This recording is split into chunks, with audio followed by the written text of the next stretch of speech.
Hey, what's up YouTube? This is We All Juggle Knives and Lights with the Niwalker MM18 Nova. You see it's a soda can configuration with 3 emitters. It has one deep reflector, so that one emitter, that's for long range, and then those other 2 are flooders. You can also screw this onto a tripod with that socket there. Dual side switches which are lit. Now this was sent in for review by banggood.com. I will include a link. I'm not sure what the price is, but whatever it is, I'm going to request from them that they either give you guys a discount code or that they just put it on sale, okay? So we'll see what they say. And as you see from the datasheet right there, 5,120 max lumens on this, independent control for both spotlight and floodlight. So you see the lumens and run times there for the different modes. For the thrower, a little bit less than 1,000 max lumens. For the flutters, a little bit more than 4,000. And if you put them both on together in turbo, over 5,000 lumens. Here is a comparison with the previously reviewed Niwalker MM18, which has 2 emitters and which is more of a flutter.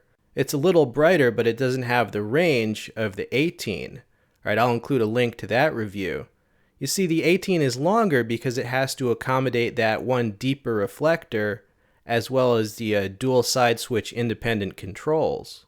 More size comparisons for you with some extremely bright lights. From the left, that's the Niwalker MM18, then the Through Night TN36, then the MM18, and then a Nitecore Tiny Monster GT. Now this Niwalker comes with a variety of accessories, including this really high quality pouch. This thing would cost at least $10 if you bought it separately. It has a zippered pocket and then another pocket for a cell phone or extra batteries, whatever you want to carry.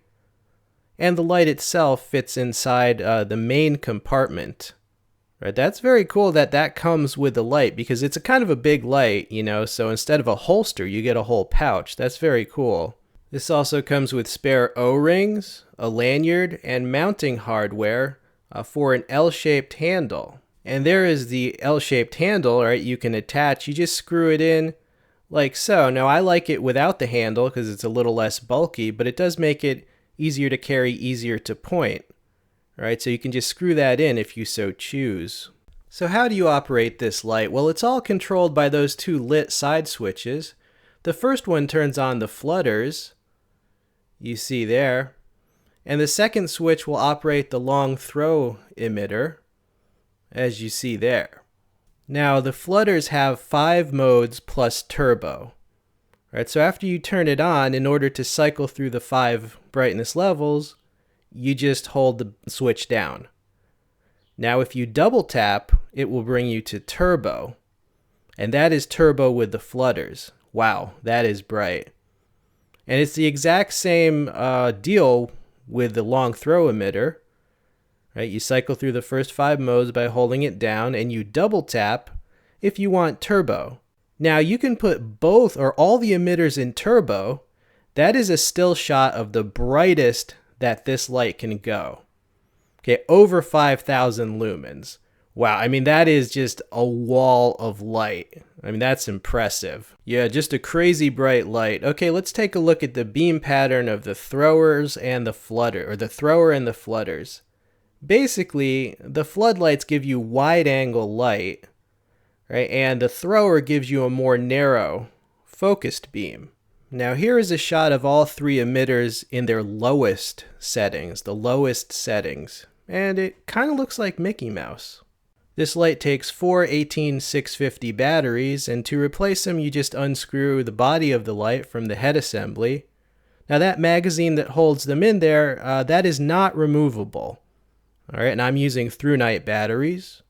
Alright, at this time let's roll in some outdoor testing footage. I did test this light extensively. Okay, I was out there doing all kind of things. Let's start off with some close range beam shots. This is the thrower in turbo mode, okay, at its maximum. Here are the flutters in turbo mode. Now that is bright. All right, coming up you'll see the maximum. This is the most this light can do. That is extremely bright. Okay, strobe warning. Yeah. End of the world strobe. In person, it's just crazy. Okay, longer range shot. I'm going to pan out so that you can see the range, but this is from the second story window. And this is only the thrower light. Okay, not the rest, just the thrower. Check out the range on that. Yeah, I mean, this is basically like having a 4,000 and some lumen floodlight with a 1,000 lumen thrower just built into it. Now here I am out in the field lighting up an entire hillside. Now it might be difficult to tell, but this hill is massive. This is a huge hill. I've seen herds of deer up on the top of that hill and, silhouetted by the moon, and the deer look tiny when they're up there. This reaches all the way up to the top. Yeah, illuminating Deer Hill. I mean, that is some illumination. Here it is on the creek, Frog Creek. At least that's what I call it. Now I'm up on the bank, okay, so I have a little bit of height looking down across the creek up into the treetops. This is the turbo for both modes. And it's so bright, I mean, you can see, even from up where I am, you can see the individual bubbles in the water. Yeah, pretty impressive. Now here it is on like a 4-lane highway. It's reaching all the way across this highway. I spotted some wildlife. All right, and I'm zooming in. Look how far away I was, and look how well this lights up this wildlife. All right, this deer here, and it just disappeared back into the ravine. Okay, raccoon call coming up. I'm going to turn the sound back on. It might be faint, but you'll hear it.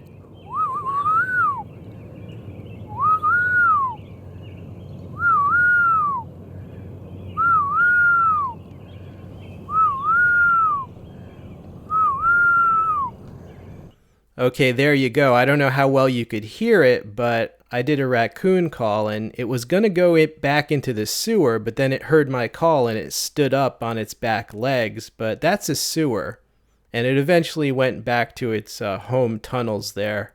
And we are back, and I had many adventures with this light. I thoroughly tested it, many different conditions and terrains. I have to say, these Niwalker lights are super well made. I mean, they are some of the brightest lights I have ever tested. This company seems to have come out of nowhere. At least I had not heard of it before I tested the MM15, but I'm very impressed. They really know what they're doing. This company has a lot of technical capabilities. I mean, they're making first-rate stuff. I mean, most companies will start off with making a little AAA light, or a little EDC light. This company, they start off, here's 5,000 lumens, here's 6,000 lumens, almost 7,000 lumens. I mean, they're definitely going for it. Now, as far as the individual benefits of this light, well, it's super bright, it can screw into a tripod, independent controls that are very intuitive.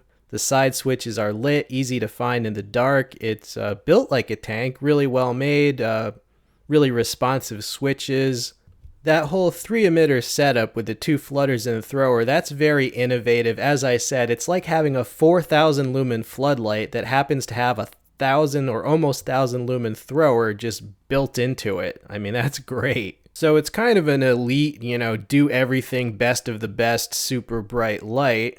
Right, and as I said, I'm going to ask Banggood if they can give you guys a discount code or just put this on sale. The worst they could say is no. So I'll include that link. I hope you enjoyed seeing this light. This has been We All Juggle Knives and Lights.